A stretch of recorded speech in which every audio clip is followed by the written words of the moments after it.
কোনো এক সরস্বতী পূজায় সিলেট গেছিলাম, বন্ধুর বাসায় রাতের বেলা আড্ডা দিচ্ছিলাম। সেখানে হঠাৎ তার ফোনে তারই ক্যাম্পাসের এক জুনিয়রের, সে স্ক্রল করতে করতে তার এক জুনিয়রের চেহারা সামনে আসলো এবং সে স্ক্রল করে উপরে চলে গেল। জুনিয়রের ছবি সে স্ক্রল করে উপরে চলে গেল, লাইক কমেন্ট কিছুই করলো না, চলে গেল। আমি ওরা জিজ্ঞেস করলাম মেয়েটা কি, ঠিক আছে? তো ও বললো যে না, ও একটা খুবই জনপ্রিয় মেয়ে, সে গান গাইতে পারে, নাচতে পারে, সে প্রতিটি সাংস্কৃতিক সব কিছুর সাথে সে সংযুক্ত এবং সেই হিসেবে তারাও তাকে চিনে, সে খুবই জনপ্রিয় একজন মানুষ। তো আমি জিজ্ঞেস করলাম যে ওর কি বয়ফ্রেন্ড আছে? তো আমার বন্ধু যখন বললো যে খোঁজ নিয়ে দেখতে হবে, আমি বললাম তুই কেন খোঁজ নিবি, আমি চেষ্টা করে দেখি কি জানা যায়। সেখান থেকে দীর্ঘ পরিশ্রমের ফলাফল আজকের বিয়ে।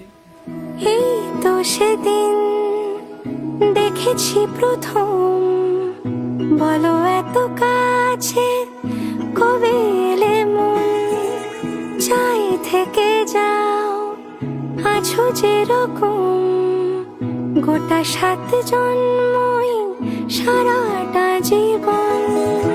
রাগে অনুরাগে বুঝিনি আগে, হয়ে যাবে আমারই এমন।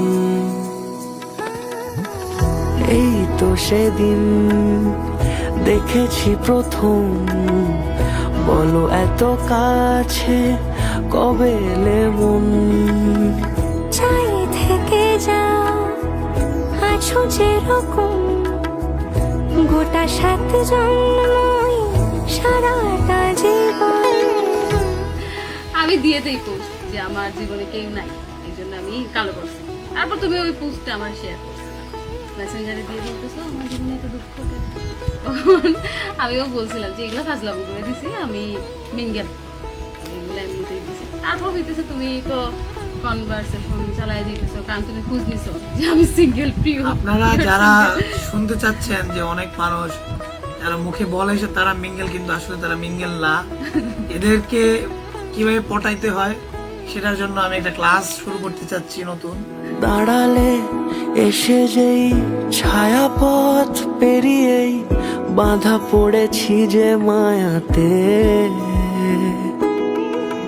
যদি দাও হৃদয় একে সুর কত রং, গধূলির আলো ছায়াতে।